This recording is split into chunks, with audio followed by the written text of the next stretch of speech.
الحمد لله رب العالمين والعاقبة للمتقين والصلاة والسلام على أشرف الأنبياء والمرسلين أما بعد أعوذ بالله من الشيطان الرجيم بسم الله الرحمن الرحيم يا أيها الذين آمنوا اتقوا الله حق تقاته قال الله تبارك وتعالى في القرآن المجيد في مقام آخر انما يخشى الله من عباده العلماء صدق الله العظيم وصدق رسوله النبي الكريم ان الله وملائكته يصلون على النبي يا ايها الذين آمنوا صلوا عليه وسلموا تسليما اللهم صل على سيدنا ومولانا محمد معدن الجود والکرم وآلہ وصحبہ وبارک وسلم۔ حمد و صلات کے بعد انتہائی عزت و تکریم کے لائق سامعین و حاضرین، دوستو، بزرگ اور بھائیوں، محفل شب برات کے عنوان سے اس خوبصورت رات میں اور ان ٹھنڈی ہواؤں میں آپ حضرات تشریف فرمائیں۔ نبی پاک صلی اللہ علیہ وسلم نے ارشاد فرمایا، جب شعبان کی 15ویں رات آئے تو رات کو بیدار رہا کرو اور صبح کو روزہ رکھا کرو۔ تو جب حضور نے کہہ دیا بیدار رہو تو پھر کسی کو سونا نہیں چاہیے، بیدار رہنا چاہیے۔ اور بیداری کا مطلب یہ نہیں کہ وہ آدمی بس جاگتا رہے، اس کا مطلب یہ ہے کہ وہ اللہ اللہ کرے، درود پاک پڑھے، عبادت کرے، تلاوت کرے، ذکر فکر میں رہے۔ کچھ باتیں اس مقصد کے لیے کہ اس رات اللہ پاک نے اپنی رحمت کے دروازے کھولے ہیں، تو کچھ ایسی بات کی جائے جس سے دل نرم ہو جائے۔ دوستو، قرآن مجید کی دو آیات میں نے پڑھی ہیں۔ اللہ کریم نے فرمایا، یا ایھا الذین آمنوا اتقوا اللہ حق تقاتہ، اے ایمان والو اللہ سے ڈرو اور اتنا ڈرو جتنا ڈرنے کا حق ہے۔ ڈرو اللہ پاک سے، اور جس طرح تم کسی سے ڈرتے ہو، ڈرنے کا حق ہوتا ہے، وہ حق ادا کرنے کی کوشش کرو۔ ہم میں سے بہت سارے لوگ ڈرتے ہیں کچھ لوگوں سے، اور جب وہ ڈر رہے ہوتے ہیں تو انہیں احساس ہوتا ہے۔ اللہ پاک نے ہمارا وہ احساس خود بیان کر دیا ہے۔ فرمایا، جب تم کسی سے ڈرتے ہو تو تمہیں اس کا احساس ہوتا ہے کہ تم کتنا ڈرتے ہو، تو پھر تم کوشش کرتے ہو کہ تم وہ کام نہ کرو جس سے وہ بگڑ جائے گا، ناراض ہو جائے گا۔ جو لوگ قانون سے ڈرتے ہیں وہ اشارہ نہیں توڑتے، کچھ بھی ہو جائے اشارہ نہیں توڑتے۔ انہیں پتہ ہے کہ یہاں اشارہ توڑیں گے تو الجھ جائیں گے، اور جہاں انہیں فکر نہ ہو کہ کوئی پوچھنے والا نہیں، وہاں ہم نے دیکھا ہے کہ لوگ اشارہ توڑ دیتے ہیں۔ اللہ تبارک و تعالیٰ نے موقع دیا، میں حرمین شریفین حاضر ہوا تو وہاں ایک روڈ دائری روڈ کہلاتا ہے۔ اس روڈ سے پیدل چلنے والے نہیں گزر سکتے۔ وہ کہتے ہیں جی اس روڈ سے پیدل والا نہ گزرے، ان کے لیے علیحدہ جگہ ہے۔ قانون یہ ہے کہ اگر کوئی پیدل آدمی وہاں سے گزرے اور اس کا ایکسیڈنٹ ہو جائے تو وہ حکومت یہ کہتی ہے کہ یہ کیوں یہاں سے گزرا تھا، لہٰذا کوئی مقدمہ نہیں ہو سکتا۔ وہاں ہم نے دیکھا ہے کہ لوگ اس سڑک پہ پیر بھی نہیں رکھتے، کہتے ہیں مر گئے تو بنے گا کچھ نہیں۔ یہاں بھی بہت سارے ایسے معاملات ہوتے ہیں کہ جہاں انسان محسوس کرتا ہے کہ یہ بڑا میرے لیے نقصان ہو جائے گا، تو وہ ڈرتا ہے۔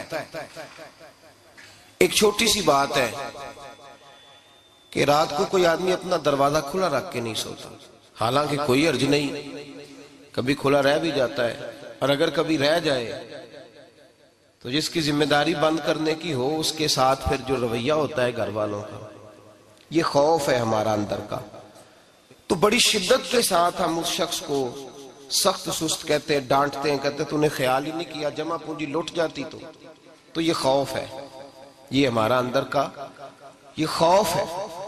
آپ بازار میں جائیں تو درجنوں لوگوں نے گن مین بٹھائے ہوئے ہیں، ان کا دل نہیں کرتا کہ اضافی تنخواہ دی جائے، کیا مطلب ہے ایک آدمی کو اضافی پیسے دینے کا، لیکن وہاں آدمی بٹھایا جاتا ہے اس کو تنخواہ دی جاتی ہے، اس کی روٹی کا بندوبست کیا جاتا ہے، اس کے سارے ضروریات زندگی کا خیال رکھا جاتا ہے، اور پس منظر یہ ہوتا ہے کہ ڈر لگتا ہے اگر یہ شخص نہ ہوا تو ہمارے چوری ہو جائے گی۔ اللہ فرماتے ہیں کہ تو جہاں سے ڈرتا ہے تجھے پتا ہے، تو اس طرح کر کہ مجھ سے بھی اتنا ڈر جتنا ڈرنے کا حق ہے۔ یہ جھوٹ موٹ کا ڈراوا نہ پیدا کر کے اوہ اللہ معاف کرے جی، اچھا جناب بڑا ڈرتے ہیں آپ اللہ تعالیٰ سے، آپ نے تو کانوں کو ہاتھ لگائے، تو پھر آپ کیا کر رہے ہیں؟ اللہ معاف کرے جی میں تو بات نہیں کرتا، بس 2-4 آدمیوں کی پگڑی اچھالوں گا، اس سے زیادہ نہیں۔ ڈر لگتا ہے جی بات کرتے ہو، 15-20 آدمی بس میرے قابو آئیں گے۔ یہ کس قسم کا ڈر ہے؟ ڈرنے کا حکم دیا، اور میرے رسول کریم سید عالم صلی اللہ تعالی علیہ وآلہ وسلم نے ارشاد فرمایا کہ تو رب کریم سے دنیا میں ڈر جا جس طرح ڈرنے کا حق ہے۔ جب قیامت کا دن آئے گا تو اللہ تجھے ڈرائے گا نہیں بلکہ اپنی رحمت کی چھاؤں میں جنت میں داخل کر دے گا۔ یہاں ڈر، ایک جگہ تو اللہ نے فرمایا ڈرو، اور کچھ جگہوں پہ فرمایا کہ جو میرے علم والے بندے ہیں نا، جن کو میں نے علم دیا ہے، عالم ہیں، ان کے بارے میں فرمایا کہ ان کے دلوں میں میری خشیت ہے۔ انما یخشی اللہ من عبادہ العلماء، اللہ کے بندوں میں سے جو علم والے ہیں وہ اللہ کی خشیت رکھتے ہیں۔ قرآن نے ایک جگہ کہا ڈرو، خوف کا لفظ بھی استعمال کیا، وَلِمَنْ خَافَ مَقَامَ رَبِّهِ جَنَّتَانِ، خوف بھی ہے اور خشیت بھی ہے۔ ان دونوں کا معنی ایک ہی ہے، ڈرنا، خوف کا معنی بھی اور خشیت کا معنی بھی، ڈرنا۔ جب آپ علماء لغت کو پڑھیں گے، عربی ادب کو جاننے والے لوگوں کا مطالعہ کریں گے تو انہوں نے یہی لکھا ہے کہ ان دونوں کا معنی ڈرنا ہے۔ میری طرف دیکھیے، توجہ کریں، کچھ سمجھانے لگا ہوں، اس نقطے کو ضرور سمجھیے گا۔ خشیت کا معنی بھی ڈرنا ہے، خوف کا معنی بھی، لیکن جب صوفیاء کے پاس جائیں نا، صوفیاء جو قرآن و سنت کی روح کی تفسیر کرنے والے ہیں، تو وہ کہتے ہیں نہیں، خشیت اور خوف میں فرق ہے، خوف اور ہوتا ہے، خشیت صوفیاء اس کی تفسیر اور کرتے ہیں۔ وہ کہتے ہیں خوف بھی ہوتا ہے اور خشیت بھی ہوتی ہے، الگ الگ چیزیں ہیں، ایک نہیں۔ بڑی خوبصورت بات ہے، اگر آپ سمجھ گئے تو آپ کو فائدہ دے گی۔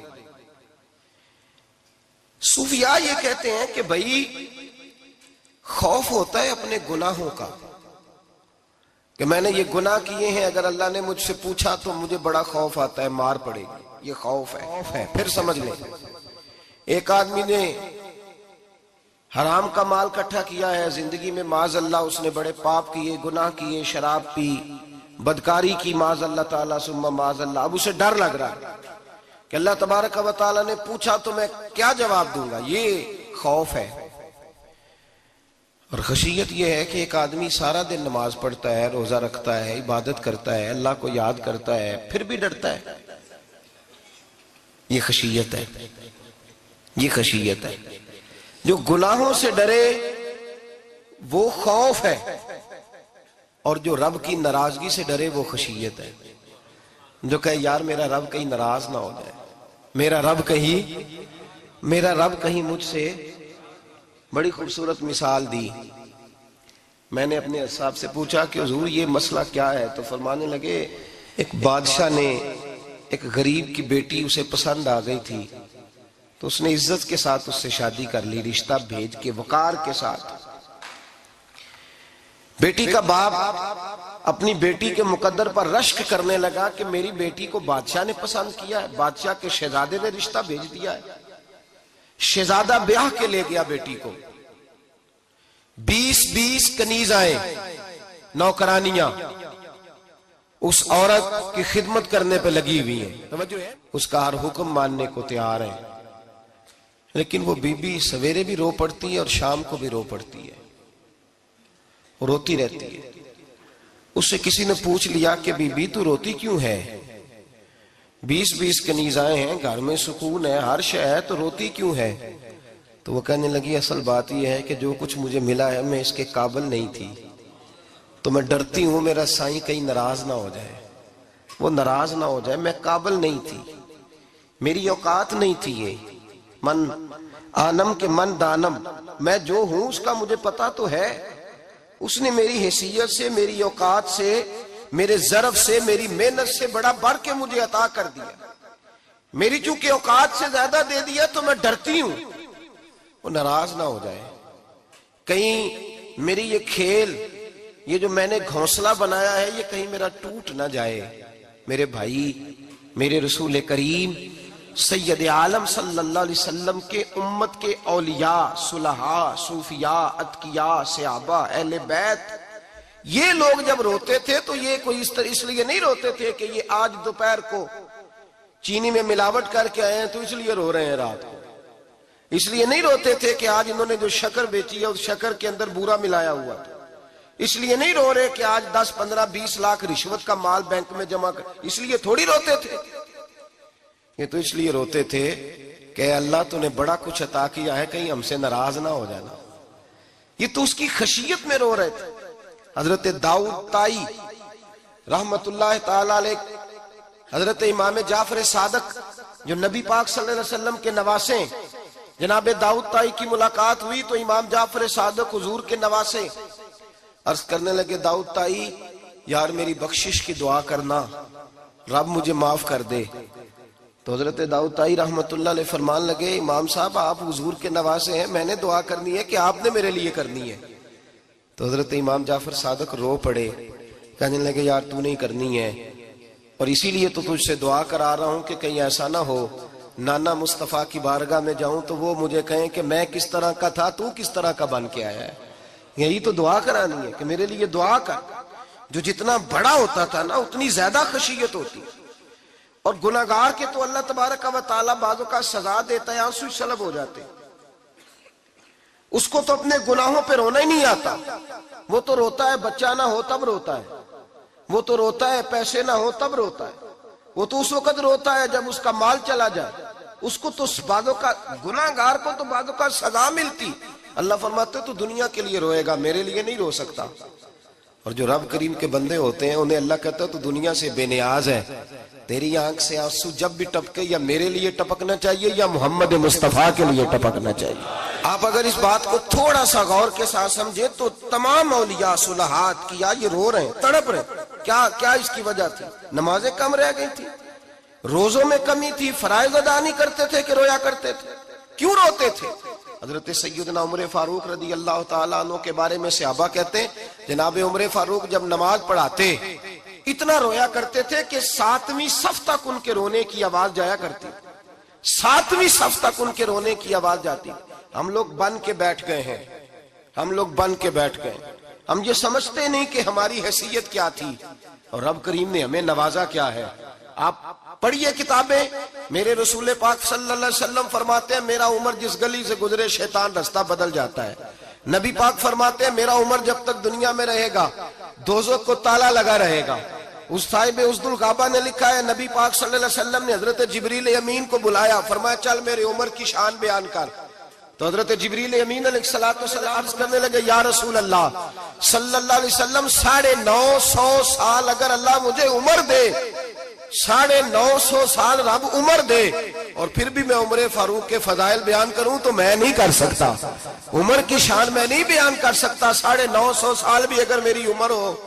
نبی پاک نے فرمایا پھر میرے ابو بکر کے بارے میں، عرض کی یا رسول اللہ ابو بکر کی تو بات اس سے بہت آگے کی ہے نا، وہ نبی پاک کتنی عظمت بیان کر رہے ہیں، کس قدر زیادہ رسول کریم صلی اللہ تعالی علیہ وآلہ وسلم ان کی عظمت بیان کرتے ہیں۔ حضرت عمر کیا کہتے ہیں، وہ لوگوں کو بتاتے پھرتے ہیں کہ تم نے دیکھا ہے نا میری کتنی عظمت ہے، وہ یہ نہیں کہتے، حضور فرماتے ہیں عمر کی بڑی شان بڑی شان بڑی شان۔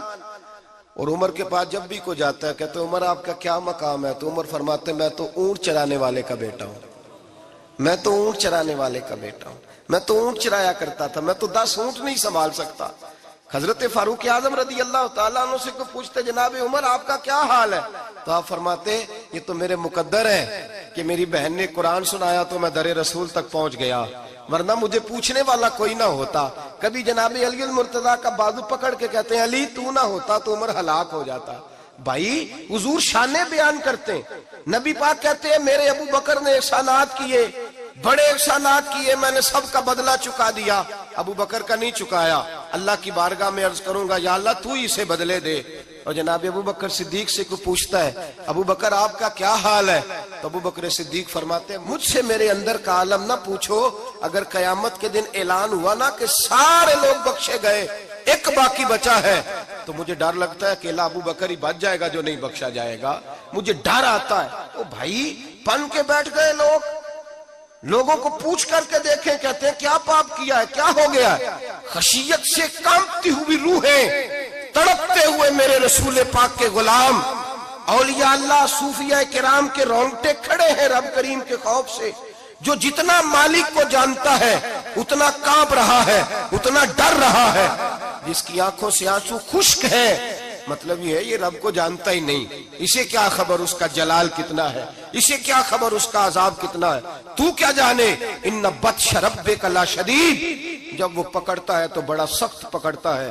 حضرت عثمان غنی کو 3 دفعہ میرے نبی پاک نے فرمایا جنتی ہے, جنتی ہے. العثمان فی الجنہ, العثمان فی الجنہ, العثمان فی الجنہ, 3 دفعہ حضور نے جنت کی بشارت دی. میرے مصطفیٰ کریم نے فرمایا میرا عثمان گلی سے گزرے تو فرشتے بھی اس کی حیا کرتے ہیں. جناب عثمان غنی جن کو میرے نبی نے 2 بیٹیاں دے کے کہا عثمان میری 100 بیٹی بھی ہوتی, ایک کے بعد دوسری انتقال کرتی جاتی تو میں ساری تیرے نکاح میں دے دیتا. وہی حضرت عثمان غنی قبر پہ کھڑے ہیں حضور کے وصال کے بعد, ایک قبر پہ کھڑے, آنکھوں سے آنسو جاری ہے, داڑھی ساری آنسوؤں سے بھر گئی ہے, روتے ہی جاتے ہیں, روتے ہی جاتے ہیں. غلام کہتا عثمان یار رونا ہمیں چاہیے, رونا ہمیں چاہیے, جن کو کوئی بشارت نہیں اور آپ کو تو 3 بشارتیں, روتے کیوں ہو. جناب عثمان غنی فرمانے لگے جس مصطفیٰ نے مجھے جنت کی بشارت دی اسی رسول نے فرمایا تھا قبر آخرت کی منزلوں میں سے پہلی منزل ہے, آخرت کی منزلوں میں سے پہلی منزل. سوچتا ہوں اگر رب کریم نے عثمان سے حساب پوچھ لیا, حساب کیسے دینا ہے میرے مصطفیٰ کریم نے. یہ تو بات ہے نا جناب عمر کی, یہ تو بات ہے حضرت عمر کی, حضرت ابو بکر کی, جناب عثمان غنی کی. اور جس شیر خدا کے بارے میں نبی پاک نے فرمایا علی منی وانا من علی, فرمایا علی اور میں 2 نہیں, میں علی ہوں اور علی میں ہے. جن کو فرمایا من کنت مولا ہوں فہذا علی مولا, جس کا میں مولا اس کا علی بھی, اس کا علی بھی. جس مولا علی شیر خدا کو یہ درجہ دیا. ولی المرتضی اٹھے ہیں, نماز کا وضو کیا ہے, مصلی کی جانب جانے لگے تو جناب علی کا وجود تھر تھر کانپنے لگا, تھر تھر, چھم چھم آنسو برسنے لگے. حضرت سیدنا امام حسن آگے بڑھے, ابا جی کیا ہوا. فرمایا حسن ڈر رہا ہوں, مالک کی بارگاہ میں جا رہا ہوں, کہیں رب علی کو دھتکار ہی نہ دے, کہیں مالک علی سے حساب ہی نہ پوچھ لے, کہیں اللہ تبارک و تعالیٰ ناراضگی کی نظر سے نہ دیکھے. او بھائی ہم لوگ اتنے دلیر, اتنے تگڑے, اتنے سیاہ, اتنے عقل مند, اتنے گناہوں کے پیچھے پہاڑ ہیں, لیکن مجال ہے کوئی ایک قطرہ وہ آنسو جو ہم نے سنبھال کے رکھے ہیں دنیا داری پہ بہانے کے لیے. کبھی اپنا حساب کر, کبھی سوچ. روز شکوہ کرتا ہے, کہتا ہے میرے پاس پیسے نہیں, گاڑی نہیں, کار نہیں, کوٹھی نہیں, سرمایہ نہیں. کبھی سوچ جو کچھ ہے اگر رب کریم میرے اور آپ کے اعمال دیکھے تو ہماری حیثیت ہے کہ وہ سارا کچھ ہمیں دیا جاتا, ہماری اوقات تھی کہ وہ ہمیں دیا جاتا جو اس نے دیا ہے. ٹٹول کے دیکھیں, عمر گزر گئی, شکوے کرتے, ذرا پلٹ کے دیکھیں. اگر ہمارے گناہ اور ہماری نیکیاں اکٹھی کی جائیں تو ہم جزا والے نہیں سزا والے نکلتے ہیں معاذ اللہ. محمود غزنوی بڑا پیار کرتے تھے ایاز کے ساتھ, بڑا پیار کرتے تھے, نوازا کرتے تھے. روز کوئی نہ کوئی تحفہ ملتا تھا ایاز کو. کچھ حسد کرنے والوں نے کہا محمود تو اسے تحفے دیتا ہے اور یہ جنگل میں اسلحہ اکٹھا کر رہا ہے, یہ تیرے خلاف علیحدہ سے فوج تیار کر رہا ہے, کچھ وقت آئے گا یہ تجھے چھوڑ کے علیحدہ سے بادشاہی کا دعویٰ کر دے گا. محمود غزنوی کہنے لگے یہ کس طرح کی بات, کہا تمہیں پتہ ہے کہ ایاز عصر سے لے کر عشاء تک کہاں رہتا ہے. محمود کہنے لگے یار واقعی میں نے کبھی پوچھا تو نہیں. شک کا بیج بو دیا, شک کا بیج بو دیا. محمود غزنوی کہنے لگے اچھا آج میں پیچھا کروں گا, تفتیش کروں گا, تحقیق کروں گا کہاں جاتا ہے. تحقیق کروں گا۔ محمود غزنوی نکلے پیچھا کرنے۔ عصر کے بعد ایاز نے جنگل کا رخ کیا، محمود بھی پیچھے پیچھے ہو لیے۔ کہتے ہیں جنگل کے بیچ جا کے ایک جھونپڑی آئی، اس جھونپڑی کے اندر ایاز گئے، دروازہ کھولا، اندر چلے گئے۔ مجھے بڑا غصہ تھا کہ ہر بات مجھے بتاتا ہے، یہ کیوں نہیں بتائی؟ جب ایاز اندر گئے تو میں نے زور زور سے دروازہ کھٹکھٹایا غصے کے ساتھ۔ ایاز نے دروازہ کھولا، باہر آئے، میں نے کہا پیچھے ہٹ۔ ایاز پیچھے ہٹے تو میں اندر چلا گیا۔ محمود کہتے ہیں جب میں اندر گیا تو میں نے اس جھونپڑی میں ایک پرانا کرتا لٹکا ہوا دیکھا، ایک ٹوٹے ہوئے جوتے پڑے ہوئے دیکھے، ایک چھوٹا سا ڈنڈا دیکھا، ایک مٹکا، ایک پیالہ دیکھا۔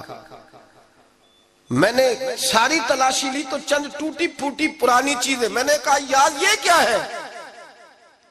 تو کہتے ہیں یاز کہنے لگا بادشاہ ٹٹول کے دیکھ لے، یہی کچھ ہے جو تو نے دیکھا۔ میں نے کہا یہ ہے کیا؟ کہتے ہیں یاز پیروں میں بیٹھ گیا، تڑپ کے رونے لگا، کہنے لگا بادشاہ یہ میری اوقات ہے، یہ میری اوقات ہے، یہ میری اوقات ہے، یہ میری اوقات ہے۔ کہا کیا مطلب؟ کہنے لگا جس دن تیرے پاس آیا تھا نا تو یہ میری کائنات تھی کل، آج تیری مہربانیوں نے مجھے یہاں تک پہنچا دیا ہے۔ میں جو تیرا غدار نہیں نہ ہوتا، میں جو تیری نافرمانی نہیں کرتا، اس لیے نہیں کرتا کہ میں ہر شام آ کے اپنی اوقات یاد کرتا ہوں، اور پھر مجھے روز رات کو میرا نفس کہتا ہے اس کا وفادار رہنا، اس کا وفادار رہنا۔ تو اس حال میں تھا جب آیا تھا، اگر یہ بگڑ گیا تو پھر تجھے اپنی اوقات کا پتہ ہے نا۔ محمود غزنوی نے سینے سے لگایا، کہنے لگے آج تک تو بچا بھی اس لیے ہے کہ تو اپنی اوقات نہیں بھولا۔ ملا رومی کہتا ہے اپنی اوقات یاد رکھ، تو کیا تھا؟ تجھے ایک رات سونے نہ دے تو اپنی ٹانگوں پہ کھڑا نہیں ہو سکتا، تیری وہ آنکھ لے جائے تو کچھ نہیں کر سکتا، وہ تجھے معذور کر دے تو کچھ نہیں کر سکتا۔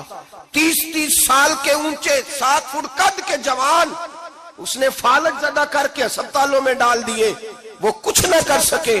بڑے بڑے پہلوان جو کہتے تھے کہ ہم اٹھے تو دنیا اٹھتی ہے، اس نے پھینک دیے منو مٹی کے نیچے، کچھ نہ کر سکے۔ اپنی حیثیت نہ بھول۔ میرے رسول کریم سید عالم صلی اللہ علیہ وسلم نے فرمایا 2 باتوں میں لوگ دھوکے میں ہیں، دھوکے میں ہیں، دھوکے میں ہیں، دھوکے میں۔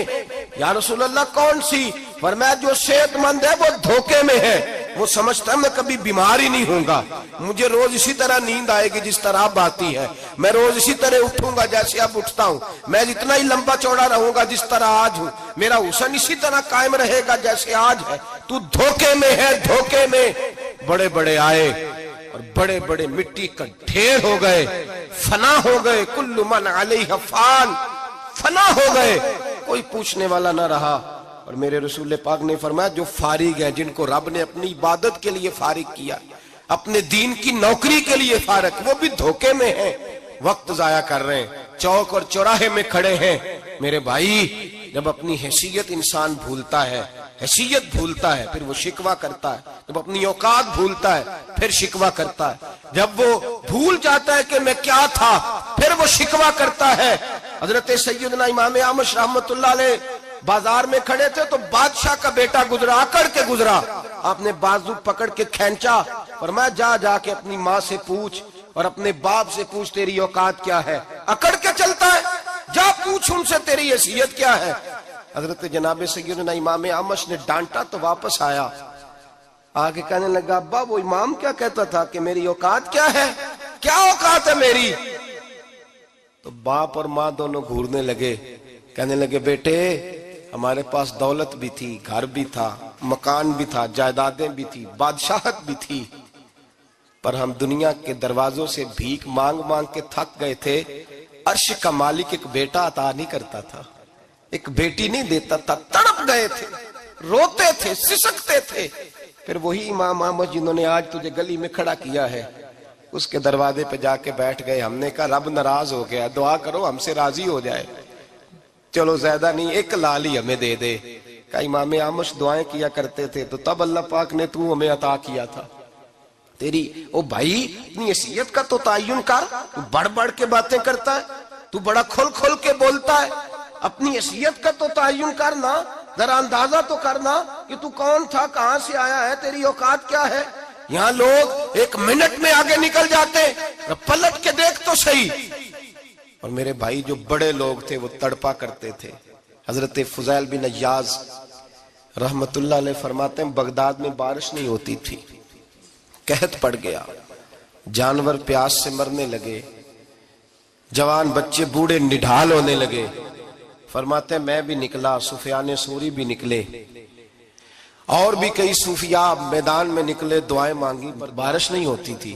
فرماتے ایک جھونپڑی سے ایک سفید بالوں والا اور گندمی رنگ والا ایک بوڑھا غلام نکلا جو کسی کا ملازم تھا، باہر آیا جھونپڑی سے، ہم اسے دیکھ رہے تھے، وہ ہمیں دیکھ نہیں رہا تھا۔ فرماتے ہیں اس کے چہرے پر عبادت کے نشان تھے، دور سے اس کا چہرہ دیکھتے لگتا تھا کوئی رب کریم کا بندہ ہے۔ فرماتے ہیں ہم اسے اللہ کا ولی جانتے تھے۔ اس نے دعا مانگی کہ تو لفظ پتہ کیا ہے دعا کے؟ ہاتھ اٹھا کے کہنے لگا مولا مجھے پتا ہے یہ جو بارش نہیں نہ ہو رہی ہے میری وجہ سے نہیں ہو رہی، میرے گناہوں کی بڑی لمبی فہرست ہے، بڑی لمبی لائن ہے۔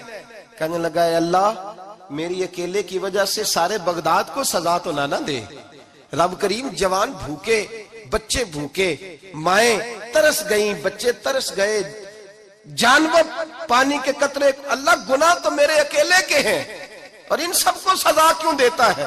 نہ میری سزا سب کو تو نہ دے، میری سزا صرف مجھے دے، ان کو نہ دے۔ کہتے ہیں ابھی اس کے ہاتھ اٹھے ہوئے تھے، دعا بول رہا تھا، رب کریم نے فوراً بارش عطا فرما دی۔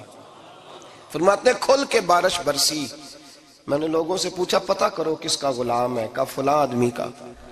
حضرت فضیل بن عیاض کہتے ہیں میں شام کو گھر چلا گیا، اس کے آقا سے بات کی، خرید لیا۔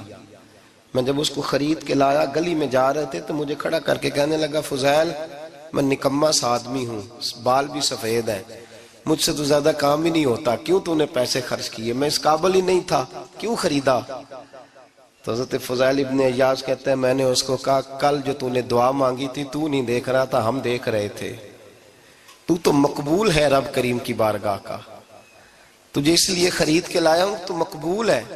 کہتے ہیں یہ لفظ سنے تو ٹھہر گئے، وہ کہنے لگے اچھا آقا مجھے 5 منٹ کا وقت ملے گا؟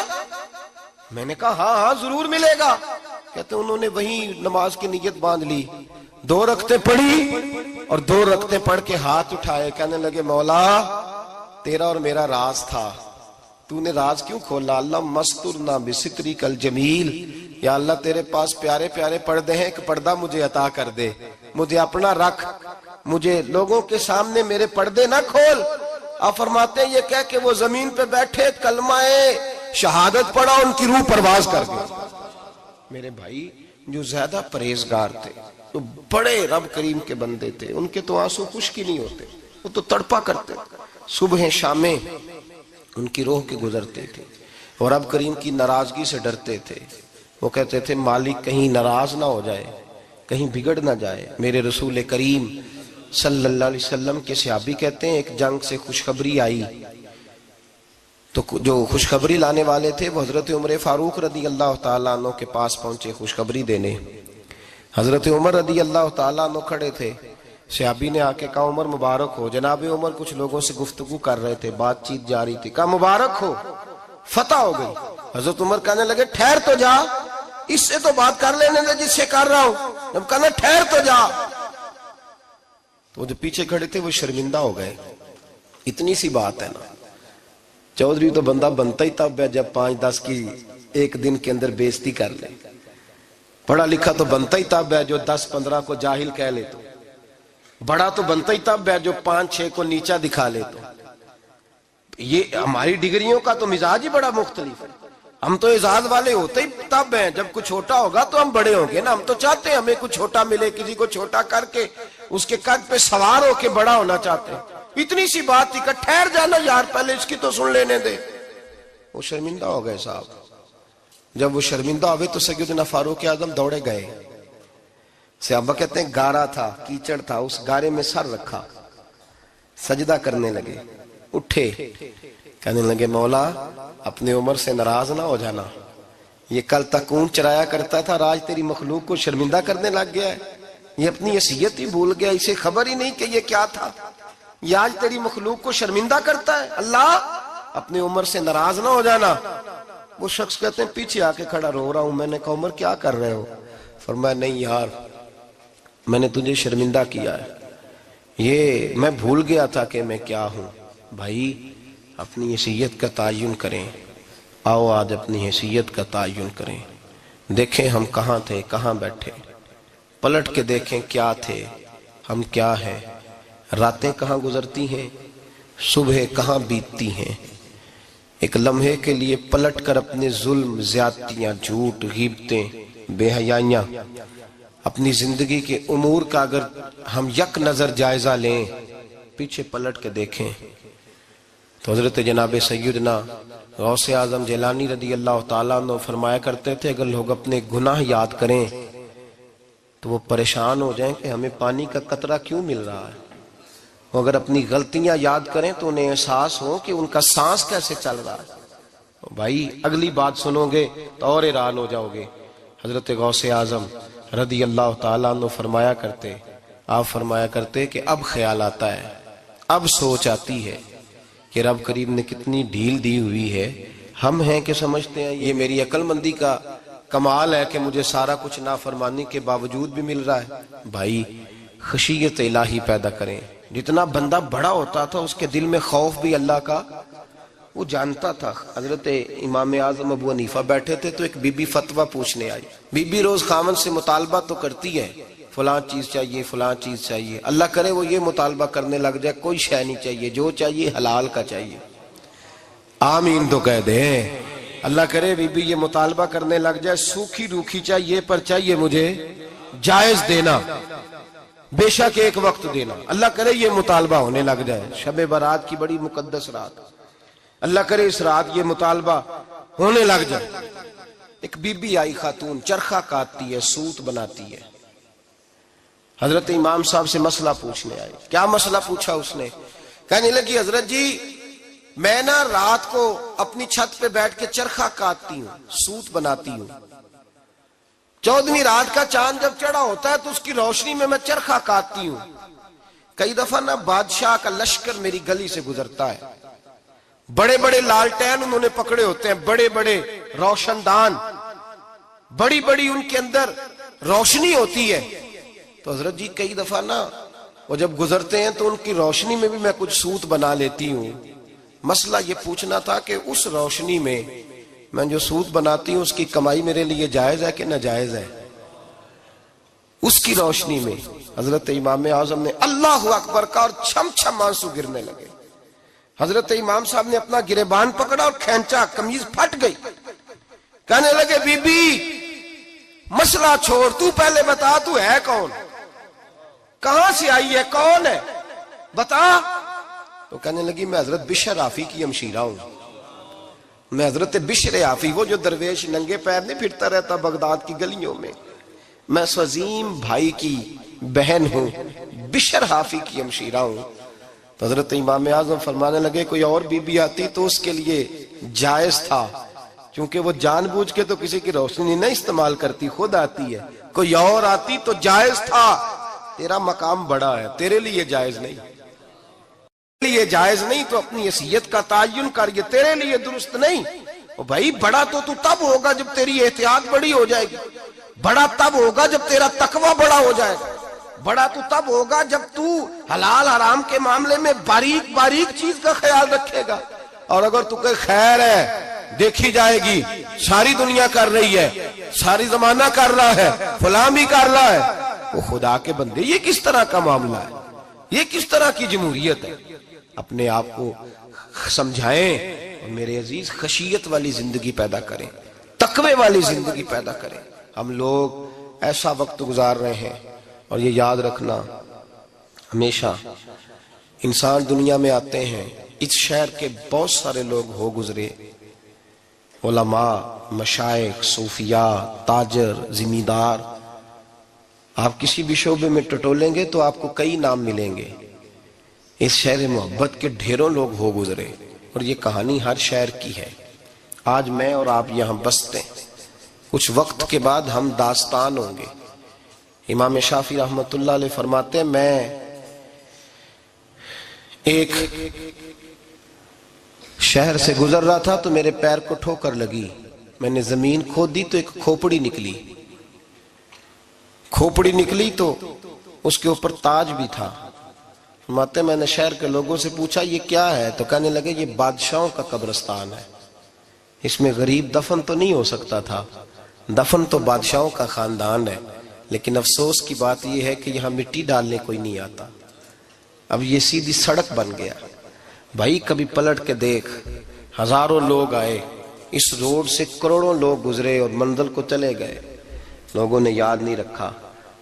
آپ اپنے حصے کا عمل کرنے آئے، ٹھیکیدار نہیں ہے کوئی اپنی اولاد کا، بال بچے کا، بہن بھائی کا۔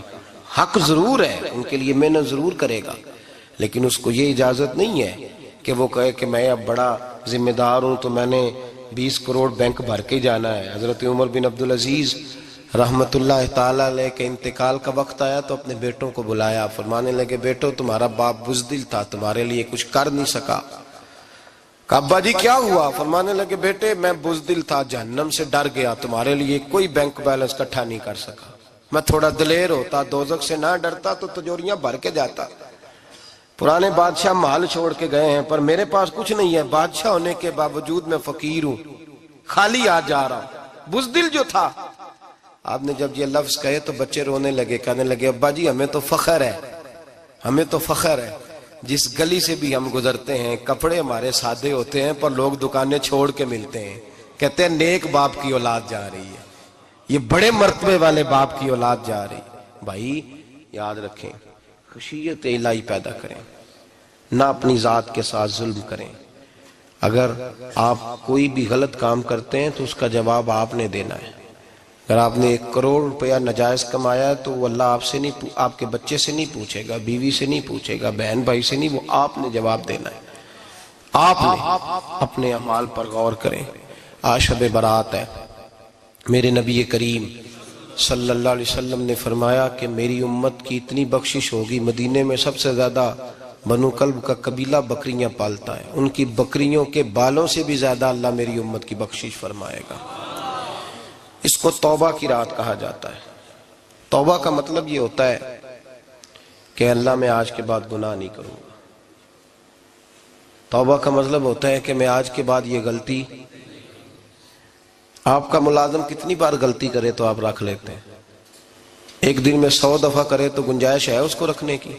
اللہ رکھ لیتا ہے، کہتا تو توبہ کر، ہے گنجائش؟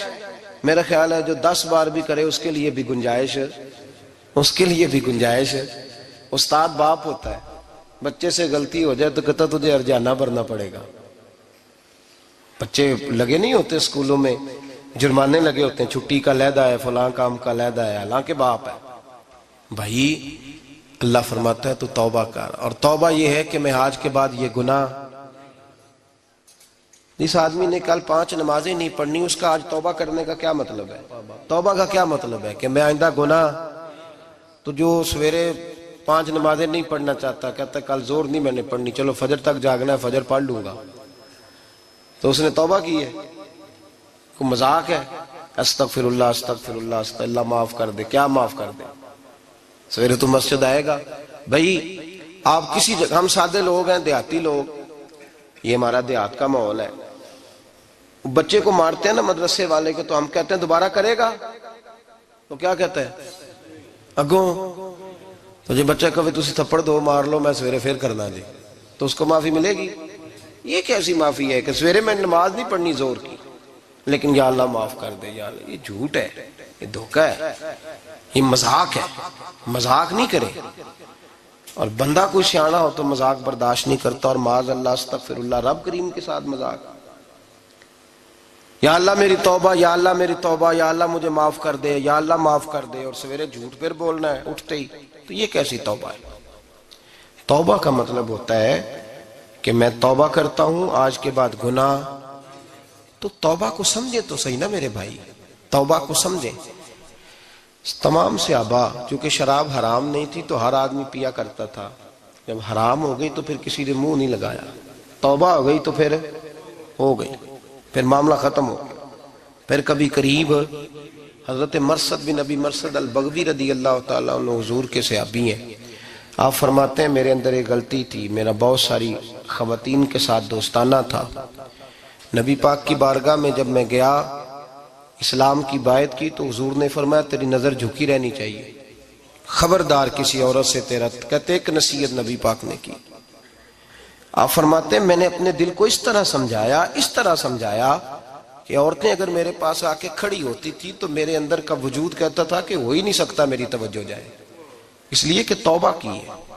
اب دوبارہ ادھر توجہ جا سکتی. میرے بھائی توبہ کو اس کے مفہوم کے ساتھ توبہ کریں، جھوٹ نہیں بولیں، گناہ نہیں کریں. میرے رسول کریم صلی اللہ علیہ وسلم نے فرمایا استغفار پڑھا کرو، میں دن میں 100 مرتبہ استغفار کرتا ہوں.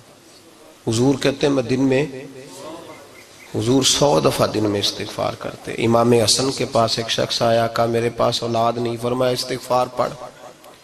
ایک پھر آ گیا، اس نے کہا حضور میرے پاس روزی نہیں، فرمایا استغفار پڑھ. ایک اور آیا، اس نے کہا حضور بیماری بڑی ہے گھر میں، فرمایا استغفار کر. آپ کے صاحبزادے بیٹھے تھے، کہا ابا جی جو آتا ہے آپ استغفار ہی بتاتے ہیں. آپ فرمانے لگے جب کوئی بندہ توبہ کرتا ہے تو رب راضی بڑا ہوتا ہے. تو میں نے سب کو توبہ کا وظیفہ بتایا ہے، جس کی جو بھی مجبوری ہو اگر توبہ کر لے تو اللہ تعالیٰ اسے آسانی عطا کر دیتا ہے، اللہ اس پہ نظر رحمت کر دیتا ہے. اپنے آپ کو تبدیل کریں، نماز کو اس کی حقیقت کے ساتھ پڑھا کریں، اس کی حقیقت کے ساتھ نماز کو پڑھیں. 5 وقت مسجد میں حاضری دیں، چھوڑ کے سارے کام چھوڑ کے، باقی سارا کچھ بعد میں. آپ کا رشتہ لوگوں کے ساتھ زندگی کا ہے، موت کا نہیں ہے. آپ خود دیکھ لیں جن کے بزرگ چلے گئے وہ ڈیلی جاتے ہیں قبرستان، کل وہاں بیٹھتا ہے 2 گھنٹے جا کے. والد صاحب ہیں، دادا جی ہیں، نانا جی ہیں. دیکھا کبھی کسی کو صبح گیا ہو شام آیا ہو؟ یہی حال ہمارا ہوگا، بالکل کوئی نہیں جائے. اور پھر جب کوئی انتقال کر جاتا ہے نا تو کوئی یہ نہیں کہتا کہ ابا جی کو غسل دے لو، کہتے ہیں میت کو غسل دو. ماں آنکھوں کی ٹھنڈک ہوتی ہے لیکن کہتے ہیں لاش کو اٹھاؤ، جنازے کو اٹھاؤ. آپ کے رشتے ناطے ختم ہو گئے. اگر آپ ناراض نہ ہوں تو مجھے جنازے پڑھانے کا موقع ملتا ہے. 1-2 بات عرض کرتا ہوں، اس کے بعد ذکر کرتے ہیں، انشاءاللہ دعا ہوگی. جنازوں پہ جانے کا اتفاق ہوتا ہے تو میں جنازے سے محسوس کرتا ہوں بہت ساری چیزوں کو. میں دیکھتا ہوں کہ جنازہ ہونے کے باوجود لوگ یہ سمجھتے ہیں کہ یہ ہونا تھا کام، یہ ہو گیا. اور وہاں کیفیت یہ ہوتی ہے کہ صرف یہی جنازہ ہے، اسی نے فوت ہونا تھا، ہم تو بچے ہوئے ہیں. قرآن پاک سے محبت کرنا، قرآن پاک پڑھنے والوں سے پیار کرنا، قرآن کے مدارس کو آباد کرنا، یہ بڑا مشکل ہوتا جا رہا ہے. ہم ایک مدرسہ چلاتے ہیں، ہم محسوس کرتے ہیں کہ یہ بڑا کٹھن معاملہ ہے، بڑا کٹھن. ایک تو تنقید کی نظر بھی سب سے زیادہ اداروں کی طرف ہوتی ہے اور سب سے کم تعاون بھی اداروں کے ساتھ ہوتا ہے. مجبوری کے ساتھ ادارے وقت گزارتے ہیں. اپنا رجحان مدارس کی جانب کریں اور دین سیکھنے کی طرف رجحان کریں. قرآن مجید صحیح پڑھنا سیکھیں، قرآن مجید صحیح سمجھنا سیکھیں. اور پھر میرے بھائی جو آیات آپ کو ضروری ہیں، نماز جنازہ ہے، وضو ہے، غسل ہے، آپ کے روزمرہ کے معاملات ہیں، وہ کسی اچھی قاری سے، اہل سنت کے کسی شخص سے ان کی درستگی کرائیں، اپنے معاملات پہ غور کریں، یہ ان کوتاہیوں سے باہر آئیں، قرآن پاک سے محبت کریں اور دینداروں کے ساتھ جڑیں. ایک گزارش آپ سے اور کرنی ہے، اس کو بھی کھلے دل کے ساتھ سنیے گا، کھلے دل کے ساتھ. یہ شب برات کی رات ہے اور میں ذمہ داری کا مظاہرہ کرتے ہوئے بات کرنا ضروری سمجھتا ہوں. آپ کسی پیر صاحب سے ملیں، کسی آستانے پہ جائیں، یہ کچھ گزارشات ہیں، بات میری ختم ہو گئی وہ کر کے میں دعا کرنے لگا ہوں. تو شریعت اسلامیہ کا ضرور پاس اور لحاظ کریں. یہ دیکھیں جس صوفی کے پاس، درویش کے پاس، جس کو آپ پیر سمجھ رہے ہیں، اسے کوئی قرآن حدیث بھی آتا ہے، وہ کوئی سنت شریعت کا بھی پابند ہے. میری اپنی جماعت سے ہاتھ باندھ کے گزارش ہے، خدا را اب بس کر دیں. بڑی تباہی ہو گئی اور لمبی چوڑی ہو گئی، تھک گئے ہم کہہ کے. لوگ سمجھتے نہیں اس چیز کو. اعلیٰ حضرت فاضل بریلوی نے لکھا ہے، ادھر دیکھیں، اعلیٰ حضرت نے لکھا ہے کندھوں تک بال رکھنا جائز ہے، کندھوں تک، کندھوں سے نیچے رکھنا حرام ہے. کیسے اس شخص کو لوگ پیر مان لیتے ہیں جس نے داڑھی سنت سے چھوٹی رکھی ہوئی ہے؟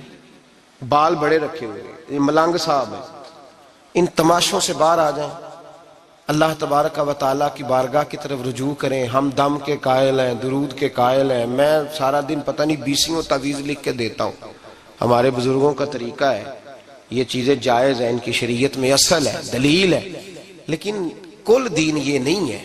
اپنے آپ کو بچائیں اور علم کی طرف رجوع کریں، تقوی کی طرف رجوع کریں، ان ظالموں سے، بہروپیوں سے اپنے آپ کو بچائیں۔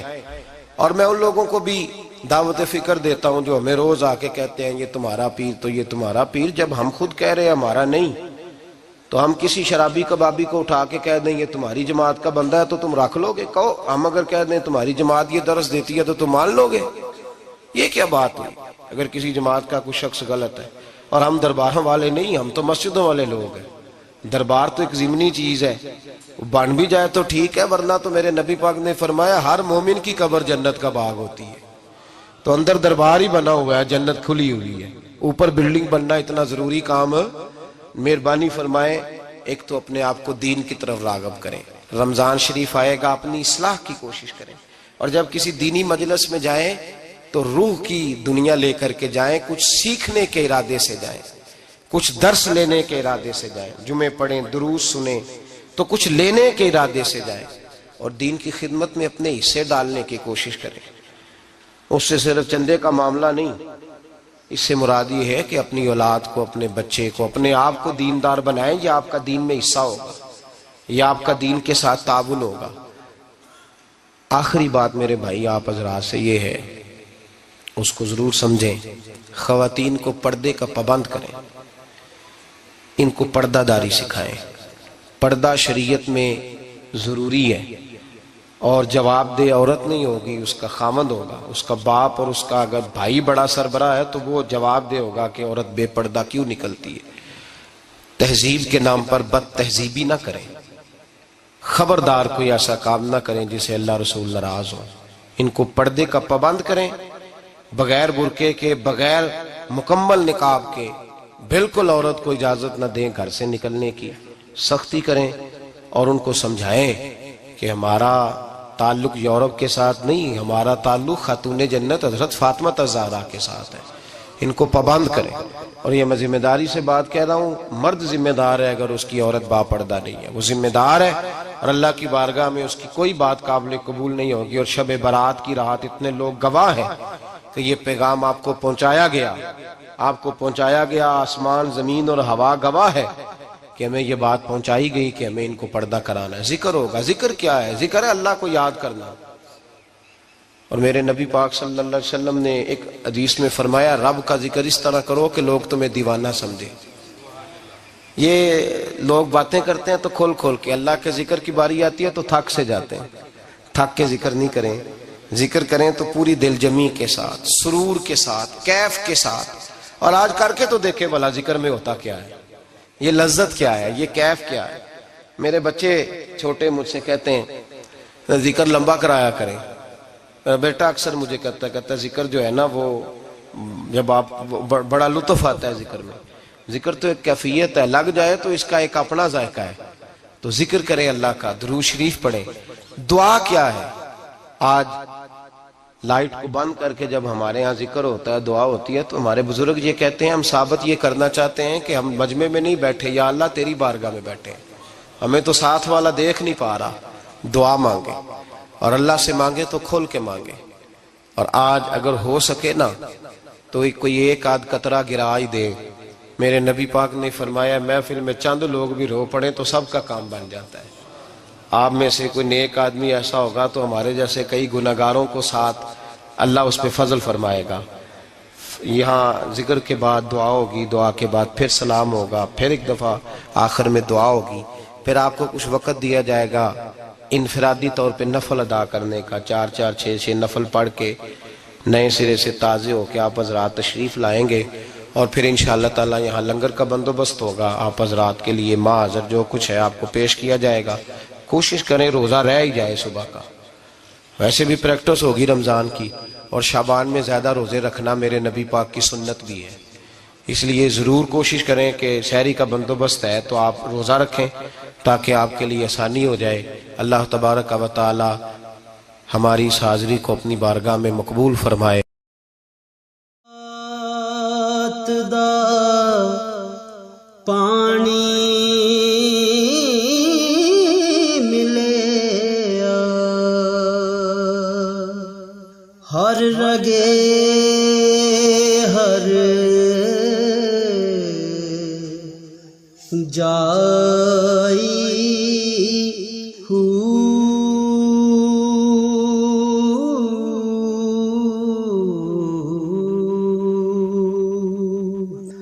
اندر بوٹی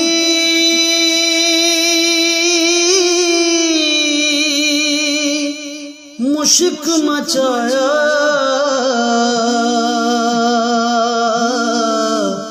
جان پھولن تے آ